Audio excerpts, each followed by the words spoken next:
Welcome to the GTM Reset podcast. This is the audio edition of the salesXchange live show for CEOs and revenue leaders who already suspect that the standard business-to-business growth model is no longer fit for purpose. If your MarTech stack keeps growing, activity stays high, but revenue is still slow, costly, or unpredictable, this series is for you. Each episode explores what comes after traditional go-to-market thinking and what it means to replace fragmented activity with a new business operating system. This episode was originally broadcast as a live stream, so if Nigel refers to diagrams, frameworks, or on-screen illustrations, you can watch the full version using the link in the description. So let's get started. I've said this before. How do you start these things? Also, what's the best way of starting off a show? And I tend to think that you can have a big splash, but we're not into big splashes. We just do it nice and calm. But anyway, thanks for joining me. This is, as you know, I just want to go onto here. This is the GTM Reset Show, live show. And really, I hope you've had a good week so far. If not, well, hopefully, this will brighten up your day just a bit. Because we're going to be talking about the reasons why gated content slows down selling to enterprise prospects, as well as SMEs. Nobody's kind of immune to this. And we've also got some quick fixes, which you should like. So what we're going to cover is first a bit of news, then our main topic about, like I said, about why enterprise buyers avoid gated content and why B2Bs need to stop doing that. And leading on from that, I want to kind of go over the issues regarding BDRs and the actual costs, because those two things are actually connected, as well as the kind of the MarTech illusion that we've all been immersed in, and really look at some of the solutions and activities that you can begin scaling up your business. So we start with some news, because this is really important, and it sets up the whole point of today's show. 6 weeks ago, we kicked off an awareness campaign, and it was called the Revenue Reset. It was 3 main PDFs. So this wasn't some kind of, polished. Hang on a second. I've got two things. Two things are going on. I've got some buttons here, just because this is all part and parcel of what we're communicating. It's not just I'm going to come and communicate what I'm going to do. I'm going to say that. The point of this, of what I'm doing, is we have technology, of course. It's to demonstrate an element of authenticity in what I'm doing. And some things go right, some things go wrong. Some things you just kind of need to, that thing that's in the wrong way, in the wrong place. I need to move that down there. And what is he doing? I'm moving a foot pedal, and the foot pedal can stop and start my teleprompter. And if it's in the wrong place, when you're doing this kind of thing, you need everything at your fingertips.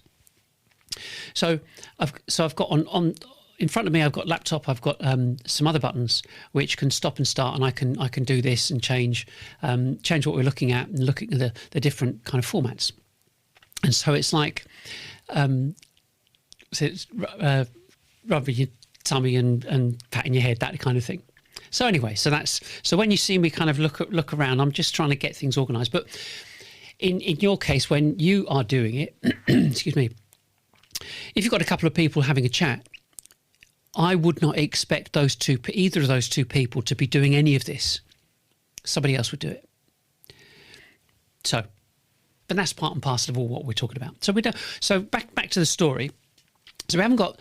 It's not some kind of agency-driven campaign with a big media, big kind of huge paid budget behind it. What we did is we're not going out and buying attention. That's the point. We're not, we purposely, not throwing money at LinkedIn ads or Google ads and retargeting and all the rest of it, because this is so important, because anybody could do that. So we created a series of PDFs, put them on the website, made them all open access, and started talking about the ideas and stuff that we're doing. So it's like no free gifts, no clickbait, no kind of fake scarcity, buy to get this now, enter your details to access it. There's nothing, no tricks, nothing. Just straight documents saying what we think, what we've observed, and saying what's gone wrong in B2B and what needs to change. Now, here's the kicker.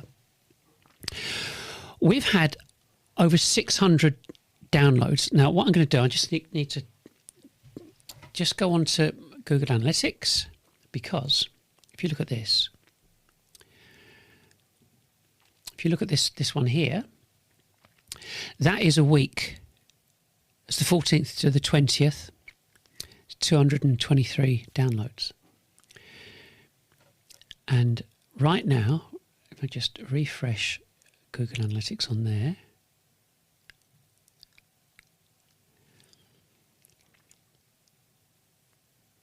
that are 640 downloads. You have to think about that, because people could look at that number and think, well, you can either pick it up or underplay it or misunderstand it. But if this was a consumer campaign for some, I don't know, selling trainers or gadgets or whatever, 600 might not sound a lot. But we're not dealing with consumers who are going to be clicking around on a Saturday afternoon. We're dealing with specifically B2Bs, and we're dealing with commercial people at the end of the day. Business owners, founders, directors, CEOs, and senior people in business who don't spend their days downloading business PDFs for fun. So when you get over like 600 downloads in 6 weeks without paid media, that's not nothing. That means there are hundreds of businesses choosing to spend time with our type of thinking. And so, you look at that, and this pattern really matters. It's a big deal. It's a really big deal, because it shows things are not what they seem. And of course, it started off slowly, like a lot of things. But this is B2B, and so you expect it to be slow. People don't wake up on a Monday morning and think, oh, do you know what? Let's go and change our go-to-market model. So there's a bit of a trickle, a few downloads, a few clicks, a few documents being consumed, and a couple of blips. And then, like I said, in last week, it's like 223 in 1 week. You have to think about this. You have to think about what have been our expectations. This is where it gets really interesting, because it tells you that the activities, it tells me the activity is compounding. I mean, everything we do is compounding. The PDF, PDF's the live show, the shorts. Then we do clips and social posts and podcasts. Don't forget we do a podcast, so you can, if you can look at that as well. And a weekly email going out to a really tiny group of people. And all of it stacks up. One thing introduces the next. So, someone sees a social post, then finds a PDF. And someone downloads the PDF and then sees the live show.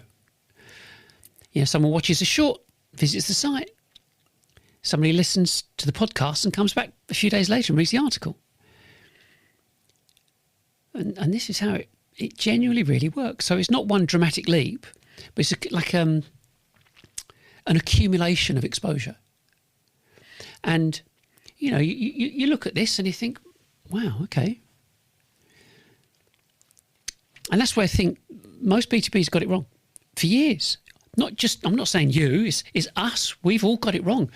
We've expected the kind of activity to produce this instant human conversation and an instant demo, instant meeting, instant deal.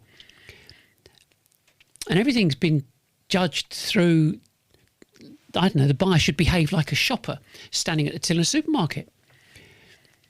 But enterprise buying, we all know, doesn't work like that, never did. So you kind of look at the critical part, yeah? 640 downloads. They weren't gated. There's no forms, no forced registration, no handing over of any personal details or thank you, someone will be in touch. It's just a straight download. So you've got to think, well, okay, I hear the 600. So what does that mean? So for us, it means that 600 businesses know what we do. And they know the website. They know what we think. They know how we analyse the problem. They know where to find us. They know how to contact us. And that's critical. Will they do it straight away? No, of course not. But that's not the weakness. That's an absolute strength.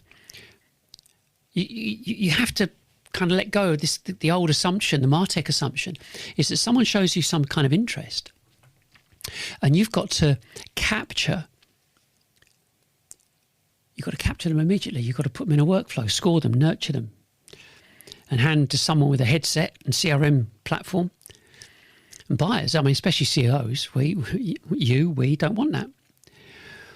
Yeah, they want the information and education. They want to assess the thinking. They want to self-serve, remain anonymous until they're ready. If you think about how you do things, we do things. You know, that's why books still sell. You know, they've not been chucked in a dustbin. People have not stopped buying books. But you wouldn't expect a publisher to phone up a CEO because he bought a business book. Nobody's expecting like the author to ring up and say, "Oh, I saw you bought chapter 1. Can we book 15 minutes? Have a chat?" I mean, it'd be ridiculous.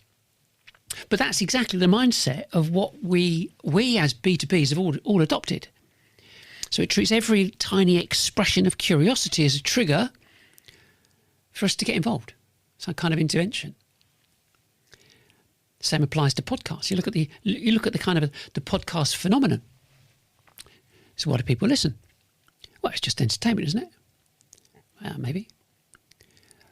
But in business, people are immersing themselves in a familiar voice. If you get my drift, like that kind of line of thinking, the way of thinking, the way problems get analysed, and they're kind of comfortable with that person's worldview, and that really matters. I mean, in a big way.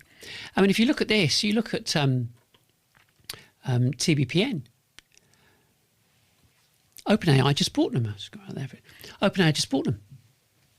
It's the Technology Business Programming Network. 250 million, 18 months they've been going. Because they understood the value of capturing that attention in a format that people were prepared to spend time with. I mean, some of their podcasts and shows, they're like 3 hours long. So they understand that long form content and thought has value. And it's even more true when you're B2B with a product that solves a serious business problem. You can't just knock out something really quickly. So, that's it's kind of the news is the things that we have been doing as B2Bs. It's changing or changed, doesn't matter. Yeah, it ain't what we've been doing because people and businesses are not doing enough business. And so the bigger point about all of this is it's all about open access.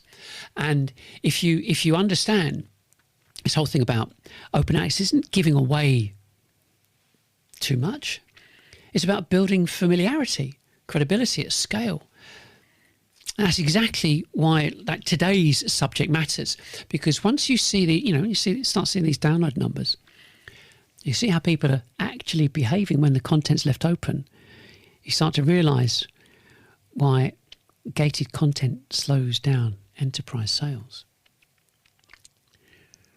So, I mean, the point here is that you've got to see, well, what else is there? What else is there about this? And I think that if you look at why it gets slowed down, well, first of all, is that if you gate it, it causes friction at the wrong moment. You think about the psychology at that point. Buyer is curious, yeah? And that's a good thing, great. He's curious. They've seen something, a post, a clip, comment, something like that, recommendation even, I don't know. And they're interested enough to click because they want to learn something. They don't want to buy. They don't want to book a demo or anything like that. Or sit through some sales call just to learn something. And then they hit a form that, I don't know, demands that they want their name, address, email, telephone number, inside leg measurement, company size, sometimes project timeline, sometimes what's your budget. It's like, come on. I mean, it's staggering. Because what that says is before we let you see this content and whether you're going to determine whether it's even worth your time, we want you to tell us who you are, where you work, what you do, how important you are, and how we can chase you down afterwards. And marketers, they've normalised this to the point where they think it's sensible. Well, it's not sensible. Totally self-centred. It's based upon the assumption that the vendors need to capture data, and it's more important. That's more important than the buyers need to explore something privately. I just, you kind of look at this bit, the whole thing that people want to self-educate. They want to self-serve, self-educate. Yeah. Want to remain anonymous, calculate the ROI. And then speak to a vendor. And that's not us inventing anything new. It's not some new law of business. It's how we, as CEOs, business owners, founders, whatever, have been behaving and evaluating something important for decades. That's how life is. So if you're thinking of, looking at changing some kind of core revenue system, you don't want someone phoning you because you downloaded a 2-page PDF. Yeah, you want to look around and check things out and understand, and you want to read it and watch and compare, think, talk about it internally. And then, when you're ready, you might reach out. Might. But at the end of the day, gated content is predicated on the opposite. It says at the moment someone's curious, you can pounce on them. Bring them slowly by the neck. But everything slows down because most people, especially me, I'll switch off. Forget it. How dare you call me? How dare you chase me down? How dare you tell me that I've been on your website? This is another problem. Big problem with gating content. And this is a bit bizarre, just laughable or bizarre when you want to think about it. The entire premise is that your good form, your good content, the good stuff is all behind a form. The premium insight, the premium guide, the full case study, hidden value, blah, blah, blah. So I say that's true. So your best content is hidden behind a form of gated content. Then by definition, absolute definition, your best content is invisible to Google. So that means your strongest thinking, your best explanation, your most useful material, the very thing that could create visibility in the market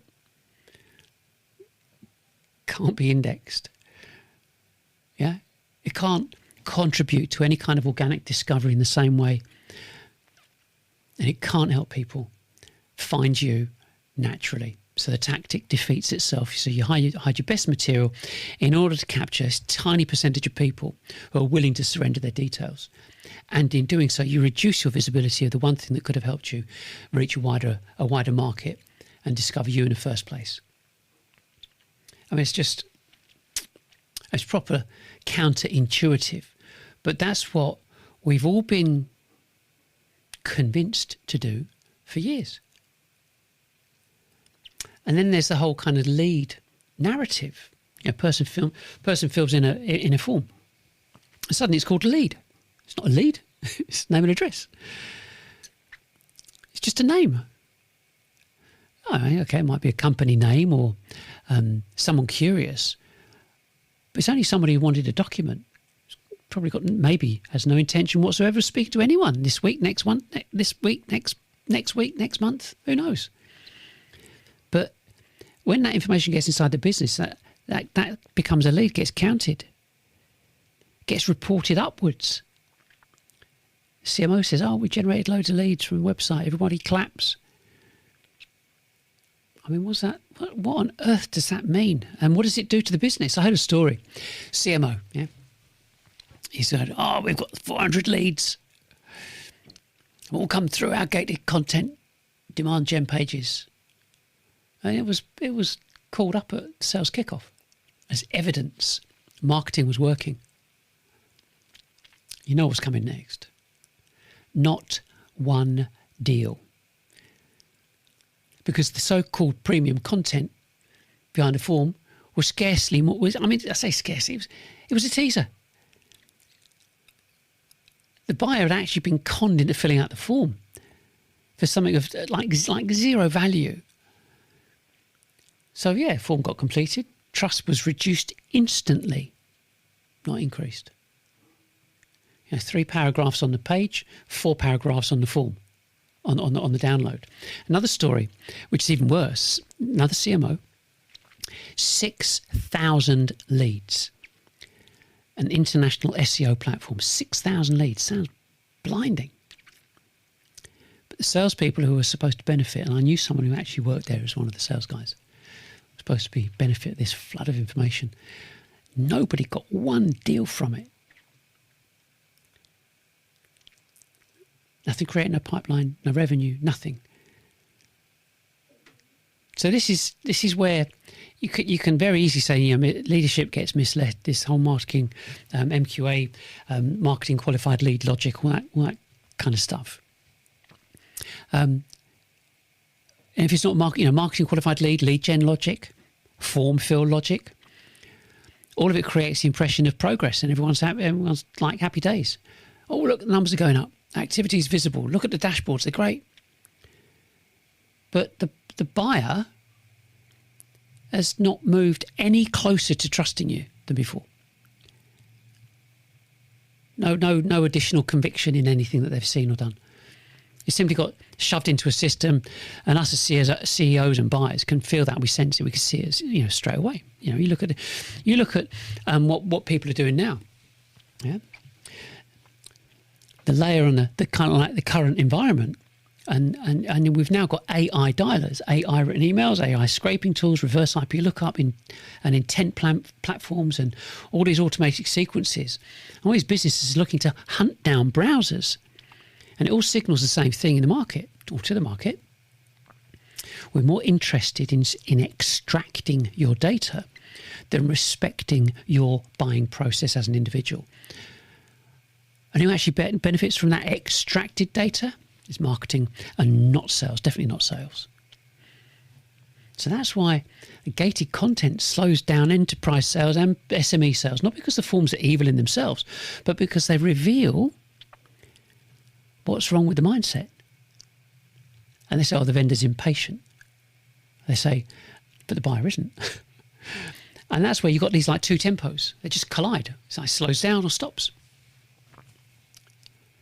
Kicker, real serious stuff. And I meant like before, right at the beginning, excuse me, I mentioned some quick fixes. But the first thing you've got to do is you've got to review your existing content, your blogs, your articles. And you've got to see which of those actually attempt to educate your prospects without just alluding to the product being a benefit some way. And they've got to include case studies, but also how these companies have actually generated an ROI. So your content's got to be genuinely useful. I mean, us business people, as you know, are always on the lookout for new ideas. That's why we watch live streams. Yeah, that's why we do this type of thing. Yeah, and we also listen to podcasts. And the reason we listen to podcasts is we might be in the car for an hour. So that's kind of like the first thing. And the second thing is you've got to get rid of your forms, your marketing automation forms. Yeah, if you can't get them off your website. And if you're using pay-per-click and routing browsers to a landing page with a form on it, rework them so the browser can access them anonymously. Don't get me wrong. Don't get me wrong. I mean, if you're generating loads of leads, you could be, guys talking nonsense. Yeah, we're getting loads of leads from this. It's great. Prospects are really happy. Want to give out their details. And they don't immediately unsubscribe, or they give you the main telephone number of the business so you can never get through to them, or they give you the info at email. And basically, but if you're, I mean, if your BDRs make loads of appointments for your salespeople, carry on. If not, the next bit is going to be quite interesting, because you're looking at all these products and the processes that we're expected to use as the precursor to the all-important phone call. You've got to look at the maths. You've got to look how it actually works and how it affects us, how it all fits together. So if you look at the if you kind of look at how the sales are structured, because gated content has always been connected or joined at the hip with BDR follow-up. Yeah, so you've got your pay-per-click, you've got your download, you've got your forms, you've got information gets squirted into your CRM. BDR follows up, and the hidden assumption behind the gated content is that once you've captured the details, sales development, or the BDRs, take over. Somebody phones, somebody emails, somebody sets some kind of sequence up, or it gets triggered somehow. But basically somebody works the lead. So if you want to test that assumption, see, one of the things about doing this is that you press you've got all these buttons, you go, oh, that's what's supposed to be on the screen. That's what I want you to look at. It's just the next title. I can be pressing these and moving forward and go, oh, I forgot to do that. Never mind. But we test that assumption with a bit of maths, okay? Because your prospects, if your prospects are related to your total addressable market, which of course they would be. If we said, so you're going to work with me on this. If we said you have a total addressable market of 10,000 businesses, so you're talking an enterprise, right? So in the UK, there are 212,000 businesses with 10 to 50 employees, 38,000 with 50 to 250, and about 8,000 with 250 employees or more. So depending on what you sell, you could say that in practical terms, your total addressable market could be 10,000 businesses quite reasonably. It's not a problem with that. So if we now look at the technology curve, we also know that 10,000 of those 10,000 businesses are not all going to be relevant and ready at the same time. And that's why the curve comes in. It's really important. So the innovators and early adopters, let me just use this. Move this out of the way. I just want to show you where I'm going with this. Lose pen. So here, this section here, this critical section here of your innovators and early adopters, your enthusiasts and visionaries who are up for reading and assimilating information. These are your excitable prospects. These are the people you want to sell to, that you are going to sell to first, always. So this data goes back, and it's been honed over, I think, decades. 2.5, 13.5 equals 16, 16%. Okay? So the innovators and early adopters are the people that are most likely interested, sooner rather than later. So 16% of the market, 10,000, 1,600 businesses. That is your realistic, active opportunity pool that you're bringing something newer or different to the market. So let's look at the phone calling part of this whole equation. A BDR, business development rep, will make about 60 calls a day if you're lucky. So the current success rates are around about 300 to 1, give or take, of finding somebody who might be interested in your product. Some people say the ratio is even worse, but be generous. We keep it at 300 to 1. That means 300 calls to find someone in an interested company who is willing to have some kind of conversation. And let me be really clear, it's not an appointment. That's somebody that might be interested. That's not a demo booked. Yeah, it's not qualified pipeline, nothing. It's just someone, a human, not hanging up.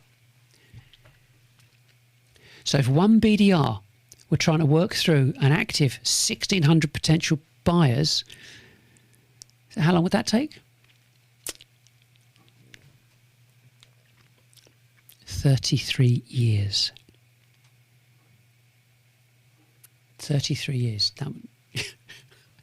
That's, you can be thinking, wait a second, how's he working that out? You have to work it out 300 to 1. Because the part of it, people are going to be in, not available, and so on. I'll come on to that. And the bottom line is it exposes something so completely absurd about the way us B2Bs have been told to think. We've been encouraged to, we've been encouraged to imagine that a large total addressable market coverage can somehow be achieved through a mixture and activity of some BDRs and a bit of gated activity, bit of demand gen. But the numbers don't support it. Absolutely don't. So say you've got a salesperson and you want them to have 4 appointments a week. It's not a big deal. 4 appointments a week. 4 proper conversations. Yeah. And if you've got 2, that means you're going to need, I'm not sure if I need to go on to the next slide, but bear with me. So there's 8 appointments a week. So depending on the conversion of assumptions, right, you're going to need a team of 16 BDRs to reach them, to keep them busy.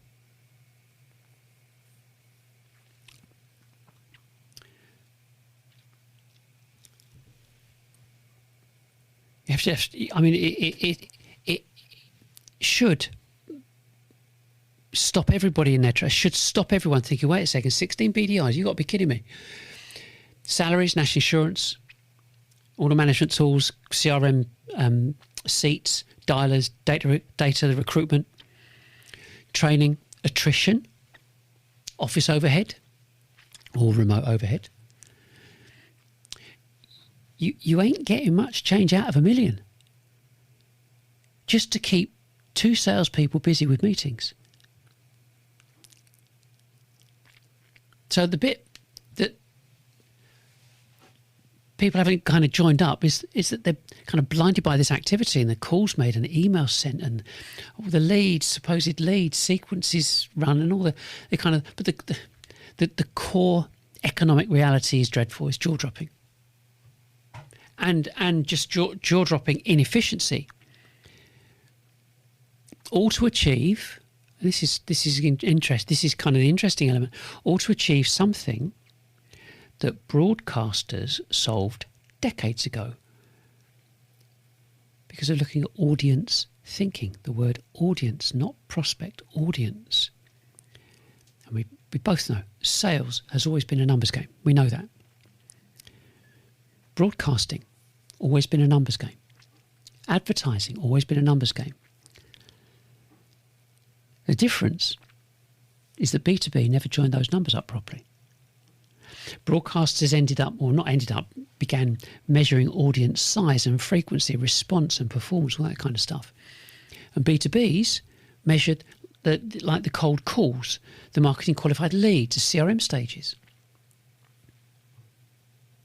And the wrong metrics became normal.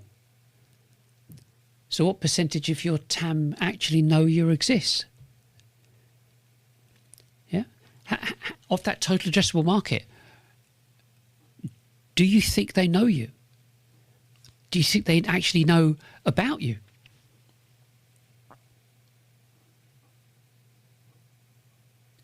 Do any of them see you regularly? I mean, what percentage is actually or can actually learn from you? Because they're the numbers that matter. Only if a sliver of your market ever sees you. I mean, all your downstream metrics, it just support invisibility, if you know what I mean. And that's an interesting way of putting it. You're trying to harvest something from a field which has barely been planted, which explains this obsession with gating and follow-up and so on. And that's why it's just so misguided. Because it assumes the issue is capturing people, when in reality the issue is exposure. And once you realise that, I would say that a huge amount of B2B orthodoxy starts looking like fiction.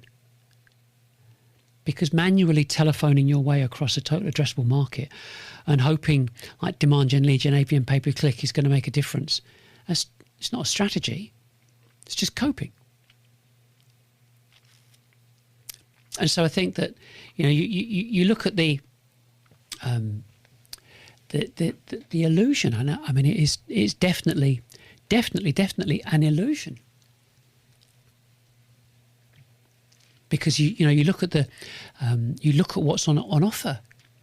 You've got to think, how did B2B get into this process when it thinks like forms, workflows, and lead scoring, and all the different ABM layers and dashboards? It's some kind of natural answer to new business development. And in my view, it's because B2B's bought into the B2C logic through the whole MarTech software and MarTech advocates. Marketing came in with a promise. Build your list, segment your contacts, and nurture them automatically.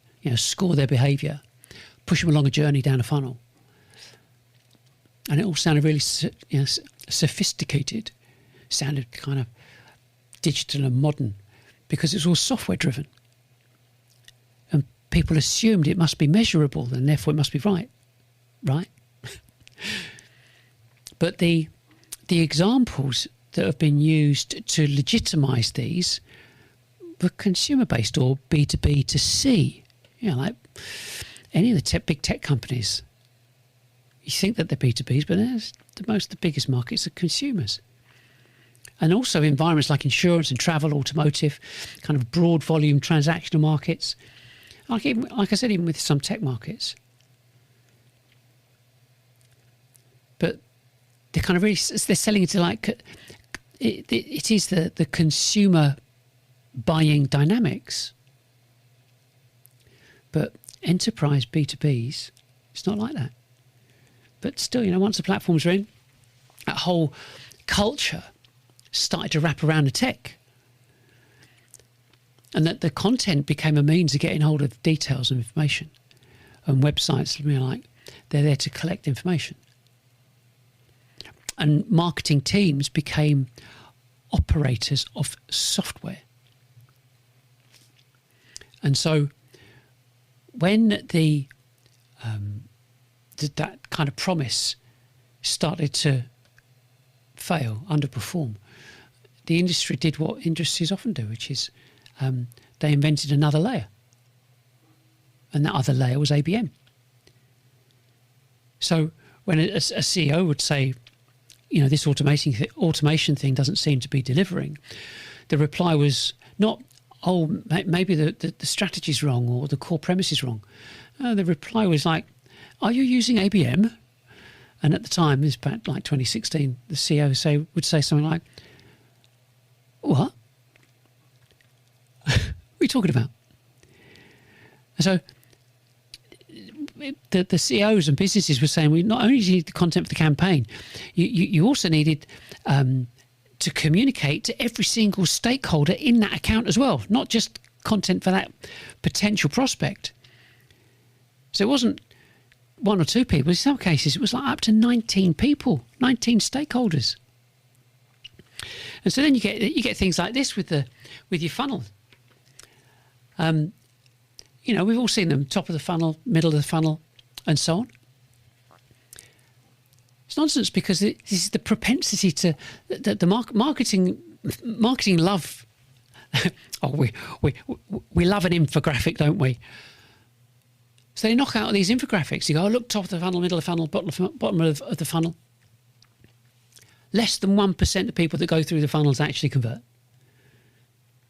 But these originated in the consumer market. It was Lafley was the president. I can't remember his Christian name, but his surname we'll call him Mr. Lafley. Was the president of, I think it was Unilever, I think. And he coined this thing called the zero moment of truth, first moment of truth, second moment of truth, ultimate moment of truth. And this was a sequence that people would go through that would, as consumers, you'd recognise you had a problem. Zero moment of truth. First moment of truth was you recognised it and recognised that there was a potential solution. The second moment of truth, I think I've got this right, you recognised that there was a company that could provide that solution to you, and you started engaging with them. And the ultimate moment of truth is when you recommended that company because you bought from them. Top of the funnel, middle of the funnel, bottom of the funnel, customer. It ain't any different. And I think that when you look at it like that, it shows that businesses have actually been misled, I think. Not I think, I know. They've been misled into thinking that we've all got to follow these examples. And so the marketing industry has got everyone literally jumping through hoops. But they actually agree, all between themselves, unless you're kind of out and about, that no one actually really knows what's going on. Because all the decision makers stay quiet, stay silent. They self-serve, self-educate, remain anonymous. And you'll love it. You'll love this. It's called the dark funnel. I mean, you couldn't make it up. They keep doing the same thing over and over, hoping for a different result. Einstein didn't say that, by the way. But promising CEOs a different result all the time.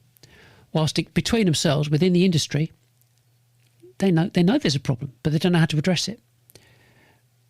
Because, I mean, even looking at the information that I've got on this particular slide, I'll read it. The reason I'm reading it is because we've got a podcast. We've got a podcast, and people listen to this on a podcast. I just want to read it out for the benefit of the people that are going to hear this on the podcast.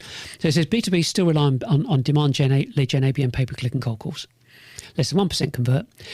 The average annual recurring revenue full-time equivalent is about 80 to 90 grand in the UK. Not enough. And 91.6% of all businesses fail within 10 years. If you've got a bootstrap company, which is these figures, so you've got 20, 30, 50. 20% the first year, 30% the second, 50% the third, go bust. By year 10, 91.6. If you've got investment, 40% go bust, 80% or 85%, think it might be 80, fail to achieve their own targets, and 95% don't make the investors any revenue, an ROI. So there's a problem here, but it's my view. It's conveniently being avoided. Don't talk about it. And so you look at the next one. You look at this. I won't make it massive because there's so much data on it you couldn't read it. But half of all marketing, SaaS. Start again. Half of all SaaS is marketing. A little while ago, when this was done, I should have put the date on there. So it's a year or so ago. So it was before all the AI stuff came out. But there were 30 plus SaaS, 30,000 plus SaaS products on the market. 15 of them, 15,000 are marketing related. So, like the response to all this is pretty shocking, because it was add more kit, add more software, multiply the complexity, more assets, more segmentation, more orchestration, tooling, and dashboards, and so on. And if it didn't produce the results that they were promising, the blame landed somewhere else. Where was that? I wonder where that was. Yep, salespeople got a kicking. So product marketing fit, messaging, SDR execution, anything but the possibility that the actual architecture was wrong in the first place. And that is why I say B2B companies have been conveniently, deliberately shielded from the reality. And like I said, you look at the numbers. I mean, 15,000 marketing platforms, and B2Bs have been told year after year that if the numbers are poor, the answer is better utilization of the platforms. But what if the platforms were institutionalized, or had institutionalized the wrong behavior? You have to think, but you really have to think about that, because we are guilty of doing the same thing over and over again and hoping for a different result next month, next quarter. So if this whole marketing exercise has institutionalized the actual wrong behavior, and what if, I don't know, turning marketing into a software management exercise has actually alienated the buyer? Whatever this dependency, because we know there's all these statistics, you can Google all of this. 20, 30, 50 SaaS platforms just made all your different teams busier, didn't create more demand. Another staggering statistic, you look at the wider business failure context, for want of a better way. CB Insights long highlighted the marketing related reasons. 52% of them marketing related reasons for business failure. And like I said, 20% of businesses fail in the first, 30% fail in the second, 50% in the third, and by year 10 you're up to 91.6. And that's all research done by Harvard and the FT. And so whether you're a bootstrap company, whether you're an invested company, most people hope for the best. Hope and hoping is that's it. And different companies, again, GP Bullhound kind of primary analysis on this. 80, 90 grand a year annual recurring revenue. So it's not hard to see why everybody feels under a load of strain. You have too much cost, too much software, too much theatre, and not enough efficient market exposure. And basically now, to make matters worse, I think to make matters worse,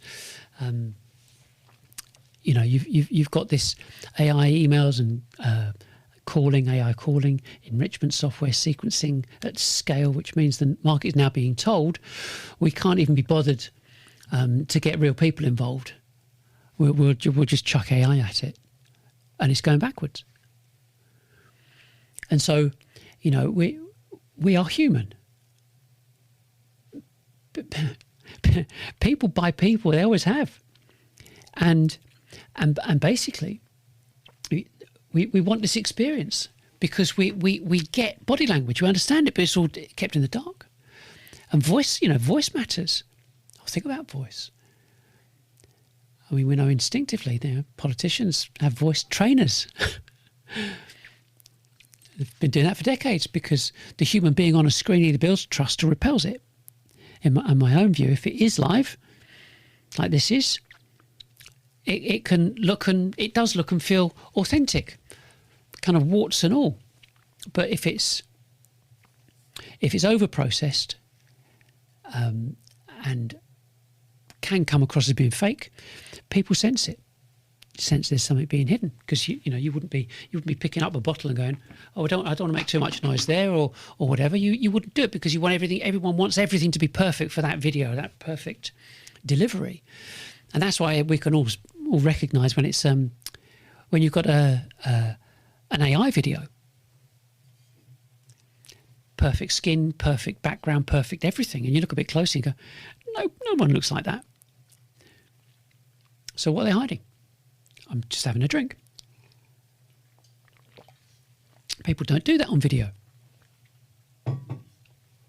So the thing is so when companies ask why their content, their campaigns, and automation doesn't create traction, I think the answer's not that they need another MarTech layer. The answer's probably closer to doing what humans want, doing what us humans like openness and consistency, and not just a load of capture mechanisms. And that's why I say gated content's not just a tactic, it's a symptom of a deeper problem. And a whole generation of marketers has been taught to route everything through software. And there's got to be software every single touch point. And it's wrong. I mean, I say it's fundamentally wrong. Because there's a staggering amount of proof that demonstrates it, illustrates it, day after day, week after week, after month after year. And the outworking all of that is your bottom line. And that's why I say retraining is absolutely critical. Absolutely critical. But how would you go about it?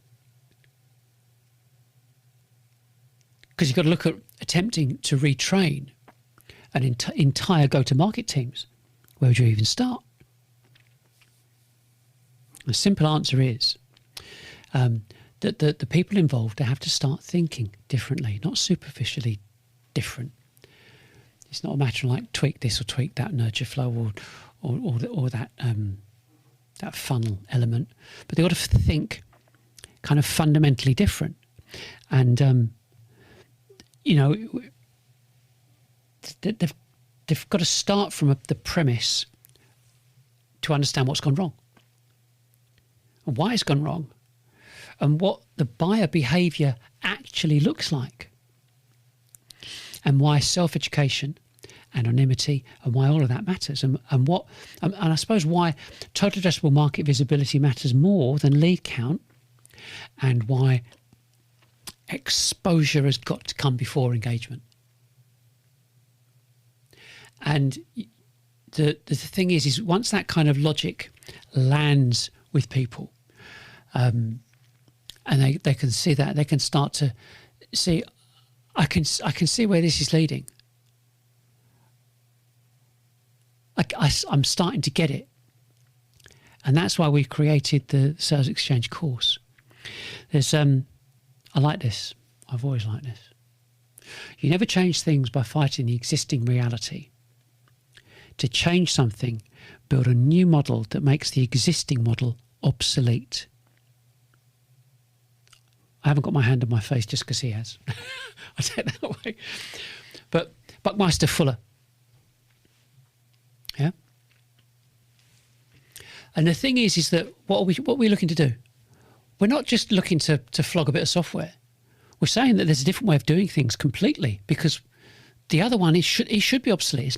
It's not just obsolete. It is not relevant for B2B. It's critical to get that. If you're selling insurance or cars or holidays or whatever, marketing automation platforms, demand gen, lead gen, ABM, pay per click, great. Happy day, very clever, very, very clever. B2B doesn't work. So that whole transition, that change can only happen if there's a complete understanding of what's gone on in the past, and to understand the creativity required to change something for the future.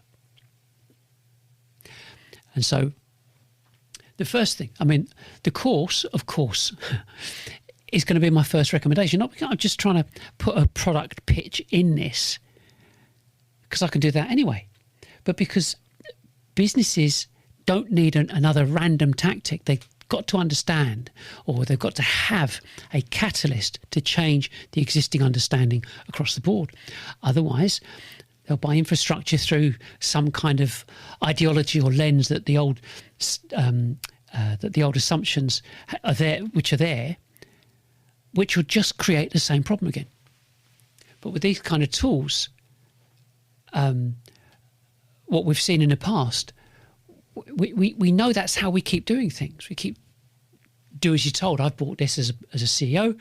Tell my team, do as you're told, go and use it. They go, well, it doesn't work, or don't, whatever. But the critical thing about the course is that it's actually delivered it's all online. And so there's 6 sections, 20 modules, 189 short videos, 30 hours of content. So someone can do it in a month or in a week if they're focused. It's up to them, entirely up to them. In addition to the course itself, there are 80 worksheets and downloads and so on. So if you get a couple of people to complete the course, which is what I reckon, I do think that's the right thing to do. That's when you've got to say the fun starts, because if you don't see this as fun, you don't do it.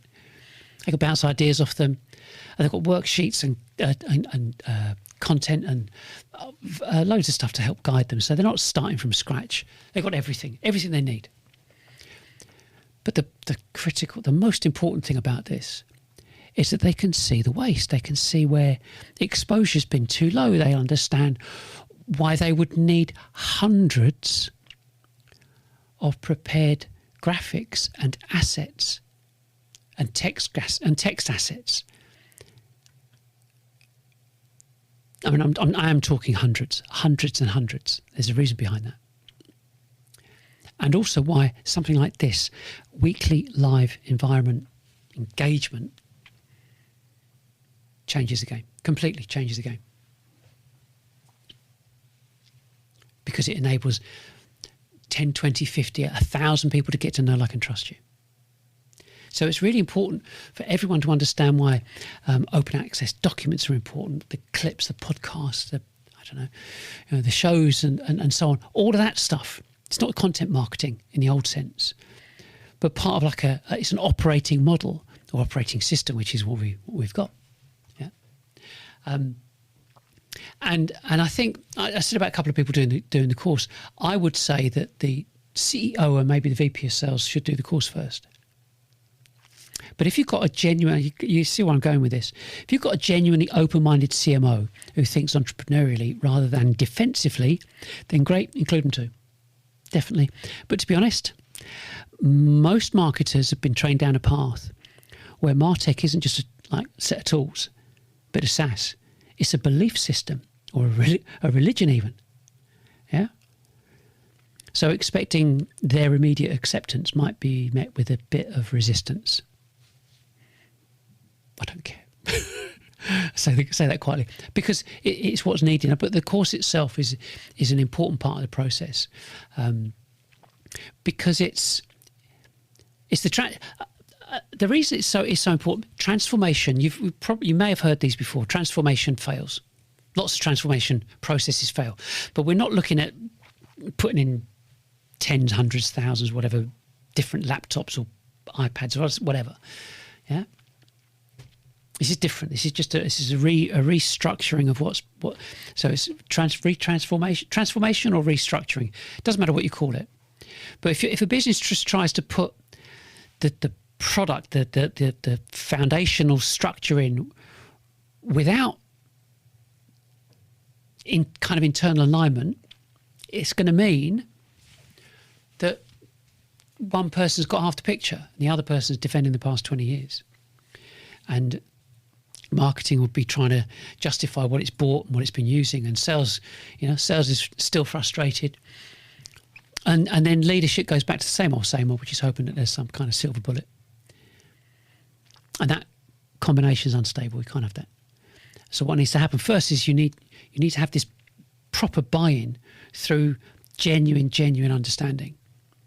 And you know as well as I do, selling is about getting people to believe your way of thinking. And that's the kind of the why regarding the course. You've got to do the course first. So you can see, from this particular slide, there's automated certification. So you do the course, finish them, answer the questions, automated certification, CPD certification at the end of it. So nobody has to do any babysitting or micromanaging or anything else. So that really the course is the first stage. Excuse me. So where does that leave us? Well, that brings us to here. So this is I've got to do this properly this time, because before, every time I've done this before, I've been too far over. So I've been like that. So you couldn't see what was on the screen. It just looked a bit messy. Moving over, I've got to move my microphone. And the reason I use this microphone is because the audio is infinitely better, especially when this gets transposed and put onto podcast. So there you go. There's the reason behind it. So the whole thing about this is the salesXchange operating system, and the OS basically automates and orchestrates every single element needed to achieve that total addressable market scale exposure. It's the assets, publishing, live show environment, pathways to this kind of what we call structured activation and engagement, and the telemetry. Yeah, monitoring everything. It's complete set and forget, discipline, and basically ultimately the ability to generate qualified meetings from sustained visibility rather than harassment. And there's another factor that people shouldn't really ignore, and it's this kind of combination of the course and the operating system transforms sales, the marketing, and the customer success, the entirety of that setup in a business into something that is far, far leaner and far more profitable than anything you've ever experienced before. So once you stop trying to force this market through this kind of software mediated funnels and so on, you start to be able to reevaluate team sizes, their roles, their territories, the cost structures. So in simple terms, you stop paying people and platforms to stimulate the demand and start building an environment where the market can see you and learn from you. And that's absolutely critical. The bottom line is gated content slows down enterprise sales as well as SME sales, because it just kind of shows that impatience and genuinely a misunderstanding of a buyer's behaviour. And so as CEOs, we do recognise it in ourselves. That open access accelerates that trust because it respects how we behave if we're looking for information. And when you combine all of that thinking into the right model, you don't just improve the marketing. You show how a business can create new business altogether. It changes the whole infrastructure, and it's all supposed to be and not supposed to be. It all happens at scale. So the conclusion to all your work and the reorganisation of your GTM infrastructure, your go-to-market infrastructure, and implementing a new business, is you get a sequence of dashboards. I can't show it right now, but I will post this up on when I do the video. I'll put the dashboard up on one side, and it shows you how much exposure you've achieved based upon impressions and reactions, engagement, and most importantly, the completed forms that book the meetings that generate the proposals. And that's if you imagine you're reaching out and communicating to a very, very large market, and a percentage of them are watching you and looking at you, and they could from anywhere in the world say, do you know what, I think I'll find out a bit more about this, and they go onto your site, they complete the discovery, and a meeting is booked. How many meetings could you cope with? Because that's where we're at with this. And with everything happened and presented to salespeople, with all of the work done, everything prepared for them in preparation for that meeting, what does it mean? Well, it actually means nobody gets behind, and you can cope with more business than you've ever had experience with. And that's what's critical. Well, apart from the end bit, and my buttons have chosen to stop working. I'm sure there's a very simple explanation. But that's it from me for this week. And I hope you join me next week. And I hope that we've maybe sown some seeds, because that's really the main thing. If you have any queries or questions, you can get in touch with me online, our various places online, our website and so on. But I think that's it. I'm going to press the button again. I'm going to see if it works. If it doesn't, I just have to cut this off and go, see you next week. And I'll tell you next week what the problem was. Anyway, bye for now. That's it. You have been listening to the GTM Reset podcast, the audio edition of the salesXchange live show. If this episode reflects what you are seeing in your own business, the next step is to explore the model properly. Use the links in the description to watch the full video version, work through the foundational documents, and request a private strategy call if you want to see how this would apply inside your organization. Thanks for listening.